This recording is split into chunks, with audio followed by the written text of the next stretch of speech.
Perumbavoor KMP engineering college വിദ്യാർത്ഥിനിയായ അനുപമയ്ക്ക് college അധികൃതരുടെ പീഡനത്തെ തുടർന്ന് ഒരു വർഷത്തിനുള്ളിൽ തന്നെ പഠനം നിർത്തേണ്ടി വന്നു. കോളേജിലെ ഒരധ്യാപകനെ പുറത്താക്കിയതിൽ പ്രതികരിച്ചതോടെയാണ് പ്രശ്നങ്ങൾ തുടങ്ങുന്നത്. ആദ്യം ഭീഷണിയും പിന്നീട് ശാരീരികമായ പീഡനങ്ങളും പ്രിൻസിപ്പലിന്റെ ഭാഗത്തു നിന്നുണ്ടായെന്ന് അനുപമ പറയുന്നു. പ്രിൻസിപ്പൽ ഭയങ്കര ഹരാസ്മെന്റ് ആണെന്ന് പറഞ്ഞപ്പോൾ പ്രിൻസിപ്പൽ എൻ്റെ അടുത്ത് വന്നിട്ട് നീ മിണ്ടരുത് എൻ്റെ വാ പൊത്തി.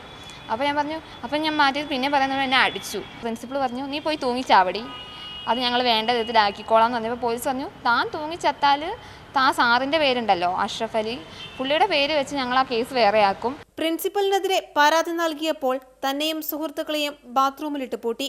അറ്റൻഡൻസ് രേഖകളിൽ തിരുത്തൽ വരുത്തി പരീക്ഷ എഴുതാൻ പോലും തന്നെ അനുവദിച്ചില്ലെന്ന് അനുപമ പറയുന്നു. 90% ഏറെ അറ്റൻഡൻസ് ഉണ്ടായിരുന്നു.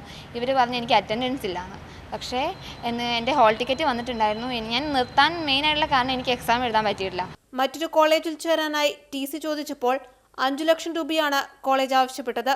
രാഷ്ട്രീയ നേതാക്കൾ ഇടപെട്ടാണ് TC വാങ്ങി നൽകിയത്. വിദ്യാഭ്യാസ ലോണും മാർക്കും പേടിച്ചാണ് പല കുട്ടികളും ഇപ്പോഴും പഠനം തുടരുന്നതെന്നും അനുപമ മാതൃഭൂമി ന്യൂസിനോട് പറഞ്ഞു. ബിനു തോമസിനൊപ്പം റിയ, മാതൃഭൂമി ന്യൂസ്, കൊച്ചി.